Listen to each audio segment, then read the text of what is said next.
Hello, welcome to my channel. I'm All Things Wrestling, and today I'm going to be giving my thoughts on WWE Raw, 1st of May 2017. It's the post-payback edition of Raw. We kick off the show with the official coronation of the new Raw Women's Champion, Alexa Bliss. There was a platform set up in the middle of the ring with other members of the Raw division standing in the ring, including a very upset Bayley. Bliss thanked the women for coming, even though many of them were only there because she made Kurt Angle order them to be there. Alexa said there were a few stars who called themselves the Queen, obviously referring to Charlotte Flair, but she said the Queen is dead, and instead, long live Alexa Bliss. I'm sorry to report, apparently Charlotte Flair has died. Good job, Alexa Bliss, thank you for telling us. I thought we'd see an official news report about this, but no such news has been reported. So Alexa Bliss lied. Alright, let's move on. She said that last night she became the first woman to hold both Raw and SmackDown Women's Championships, but the referee just handed her the belt like it was any other title win. Yeah, it's not like, whoa, she won everything! Yes, it's a very great accomplishment, but the belts have only been established for, well, one of them has only been established since July. Let's just move on, Alexa. Bloody hell. So demanding, isn't she? She demanded a coronation, so she's happy to see the others here to watch it. She said she's had some people to thank. She told Mickey J she grew up watching her and inspired her, saying that although her competitions, Mae Young and Fabulous Moolah, were in a better place, she's still here inspiring her. Bliss then thanked Sasha and went saying that Sasha claimed that she didn't know who Bliss was, so she said that she was the Raw Women Champion and the one who pinned Banks to get where she is. Bliss turned to Nia Jax, but thought better of saying anything and told her, "We're good, you're great," and might deny that the others are jealous of her because of how great she is. I love that, Bliss. Bliss said that she was looking forward to tagging with her later. Bliss stepped to the top of the platform and said she's on top of the world. She spied Bayley and said she forgot to thank her. She thought only her dad was going to be there, but she saw tons of Bayley's friends and family in the front row. She said when she pinned Bayley and won the title, she looked in the front row and they were all upset, but Bayley's nephews were crying and bawling their eyes out. She said the moment almost threw her off and took her away from the moment, but she thought, what would Bayley do? And that's turn that frown upside down and remind Bayley that now her entire family is a real role model to look up to. Excellent mic work from Bliss. It was quite really good. And apparently they were setting up the fact she'll be calling herself Goddess going forward. Bayley had enough and knocked Bliss off the perch, attacked her, sparked a huge ball. We went to commercial, we came back and we had a 8-woman tag. No surprise there, to be fair. Overall, like I said, the Alexa Bliss's mic skills were great. Everything was really good. I enjoyed that. The match, it was alright. Bayley hit the ring and worked over a Bliss. Smashed her into the buckle over and over. Bayley hit the Bayley to belly suplex and covered her, but Jax interferes to set up a wild melee where everyone hit big moves. Fox and Banks began brawling and scrapping. Bliss nailed a DDT and pinned Bayley. Yeah, like I said, it was alright. Yeah, it was what it was. It's making the women's division seem more relevant, so let's keep that going forward. Then they announced that we would have a Roman Reigns Braun Strowman medical update. They also announced Seth Rollins will be appearing later. And then we see Enzo and Cass coming to the ring. Enzo said they came out tonight. They're a little tired because their real lives are better than their dreams because they spent payback giving Gallows and Anderson the beating of their life. Enzo said tonight he's going to do the same to Gallows. Cass began speaking, but they were attacked by the club. And then when we come back, we had a match. Amore went to the top, but Anderson distracted him, allowing Gallows to catch him with a big right hand. Gallows nailed an F5 into a flapjack to score the pin. It was a really good match, actually. It was great getting David versus Goliath kind of match. It was really good, actually. I did like that. Then we go to Neville in a locker room. He was preparing when TJ Perkins showed up. He said that people think Neville was preparing to tap out last night. Neville said he respects Perkins, but he's not going to let anyone slander him. He said what happened wasn't intention and the fault of the referee from being out of position caused him to lose his chance to beat Aries. Neville said he asked Perkins how he was going to get his own opportunity if Aries keeps claiming the title shots. Perkins said that was a good question. Neville said he can help but Perkins needs to carry his own weight. He said that Perkins battles Aries later, and he should do everything he can to not squander this opportunity he has been given. Great promo between both guys. I loved every bit of it. Great chemistry between them two. Then we go to Seth Rollins coming to the ring following his victory at Samoa Joe at Payback. Rollins said that others that have been sworn from fighting Joe, but he's feeling pretty good. He said the last few months has been the highest of highs and the lowest of lows, and everyone was there with him. He said that sometimes he was low and just wanted to give up, but that's part of life. He said you have to overcome, look in the mirror, and if you don't like what you see, you have to overcome. He said that he looked in the mirror and realised he is still Seth freaking Rollins. Rollins said that at WrestleMania he slayed the King of Kings, and then last night he got payback on Samoa Joe. There's one thing left for him to do, and that's Brock Lesnar. He said that he wants the Beast. The crowd loved that and started chanting yes. One second, my nose just got messed up there.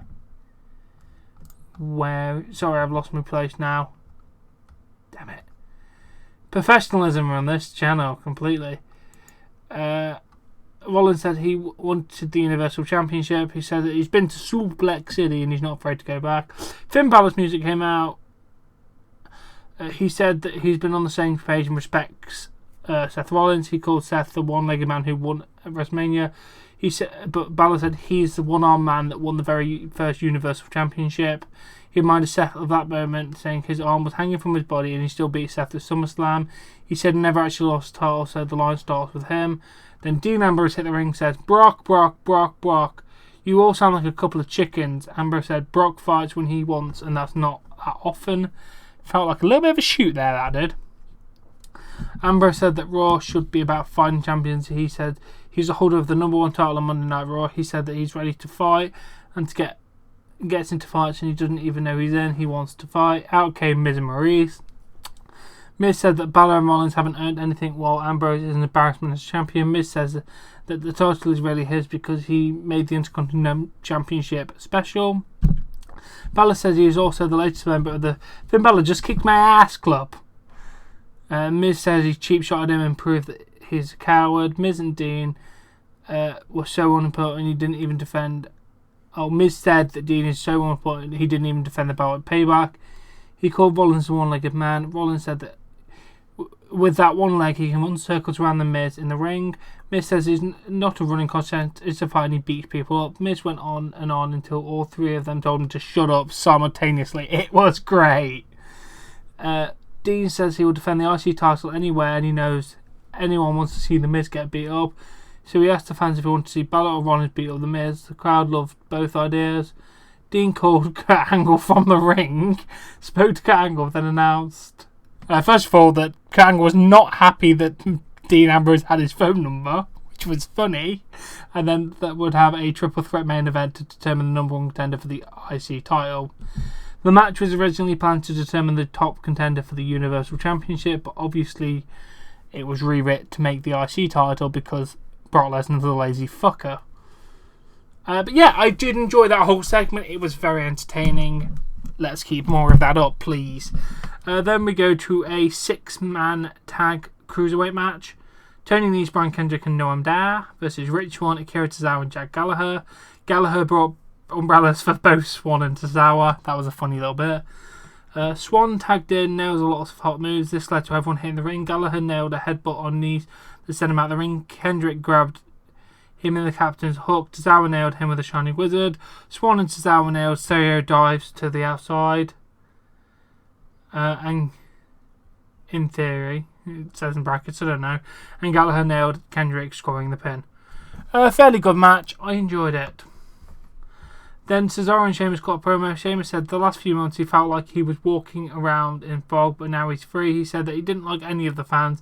He said the fans treated him like a red-headed stepchild from day one. He said that Cesaro was a different story. Cesaro had the Cesaro section and believed that with the fan support they could be the best tag team. Sheamus wanted to believe them, but at WrestleMania they were ready to have their moment, but the Hardy Boys showed up and stole the moment. Cesaro told people that the Russian nostalgia and loved it. He said the fans would rather look to the past or the future as opposed to appreciate what's standing in front of them in this moment. He said he just got to describe social media. Cesaro said he proved last night the Hardys were just a nostalgia act and they don't belong in the ring with them.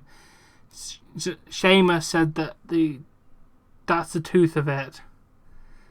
They said they were going to prove. They proved it when they were going to get the Raw Tag Team Championships. As they were leaving, the Hardys came out. Matt thanked them for the explanation. He said it was illuminating, believe that it was asinine absurdities. He admitted that they were hurting from the ambush last night and he owed it to them to give them a response. He said their response was they dropped the mic and then the Hardys did their delete mannerism and then charged the ring. Cesaro and Sheamus went to the floor. I liked it. It was really good. Cesaro and Sheamus as a heel is quite entertaining. I love the guys. They're a great duo. And the Hardys are pretty damn good as well. Not just pretty damn good. The best. And then backstage, Miz was interviewed by Charlie Caruso, or she interview number 2. She was asked him about his match tonight. He was going on, and then Dean took the mic and asked to follow up about his hair gel. Miz looked quite mad at him and walked off. Dean said he was sending it back to Gene and Bobby. Okay, I like that a little bit. Quite funny, to be fair. Then we see a clip of a scene that was aired on YouTube earlier today of Slater giving Apollo Crews some fatherly advice. Titus O'Neil was upset, telling Apollo he was talking to the enemy and if he needs advice, come to him.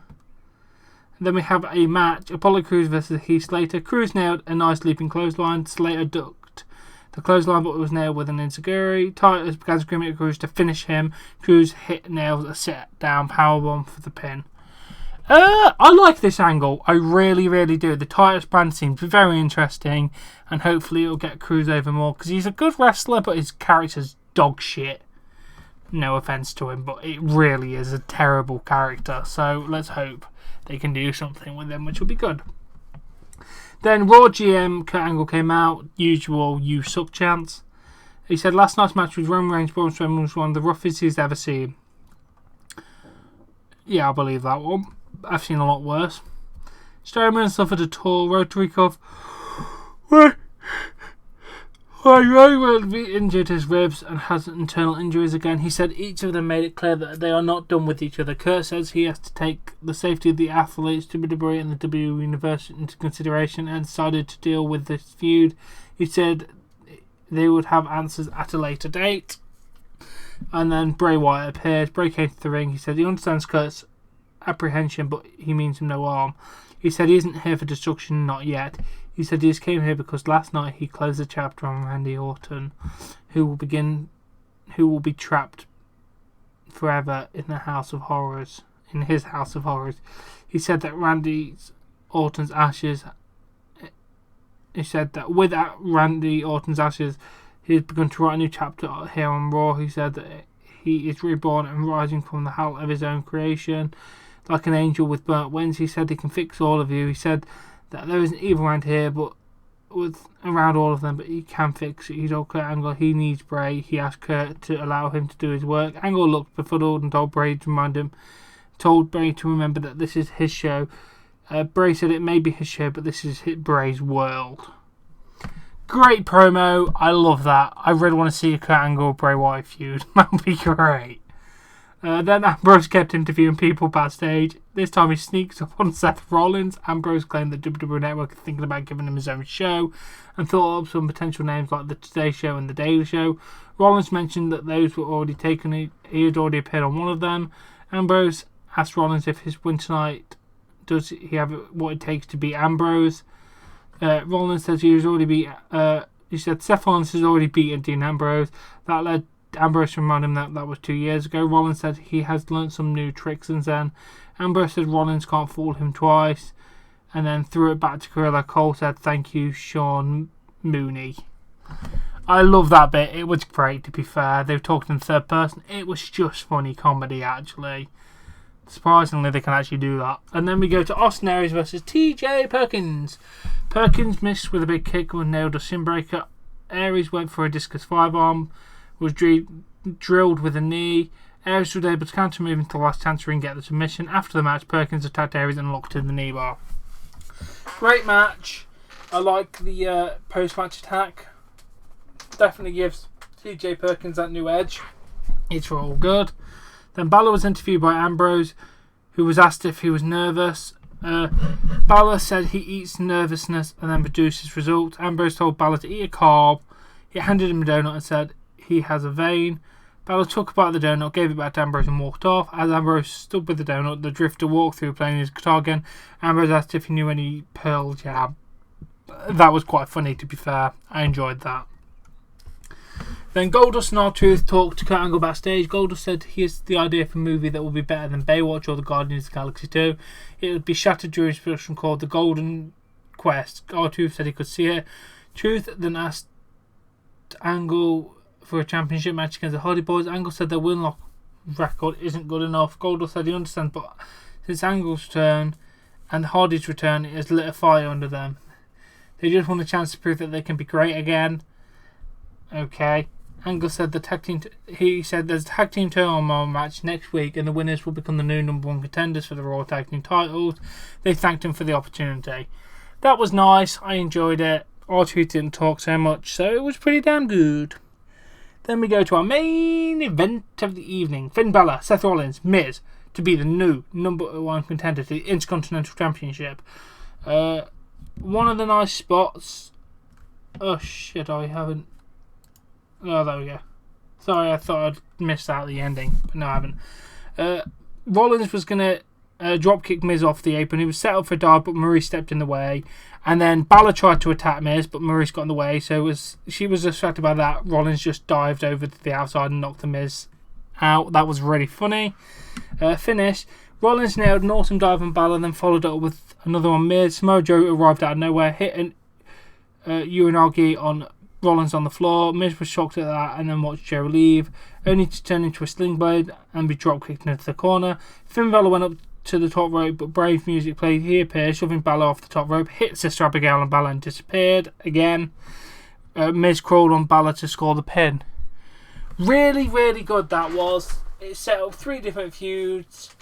We're going to have a bit more of Joe and Rollins. We're going to have Balor and Bray, and we're going to have Miz and Ambrose. This was the most sensible idea to go with it so far. At the minute, I think this is the best thing you could do, because there's definitely still some unfinished business between Joe and Rollins, and there's definitely unfinished business between Miz and Dean Ambrose. Hopefully Finn Balor could dispose of Bray Wyatt or whatever with their feud, and then go straight after Miz, because there is stuff to go on there. But anyway, this was a very good episode of Raw. It's definitely a core for me. Not an average. I think it was a bit better than that. I don't know. It's between an average or a core. Thank you, Ollie Davis of Wrestle Talk, for the ratings. But anyway, positive look on wrestling at the minute. I think it's all going pretty damn good. I like it. That's all I can say. As always, if you have enjoyed this video, please give it a like. Please support me on Patreon. Link in the description below. Subscribe to see more content, and I'll catch you all later.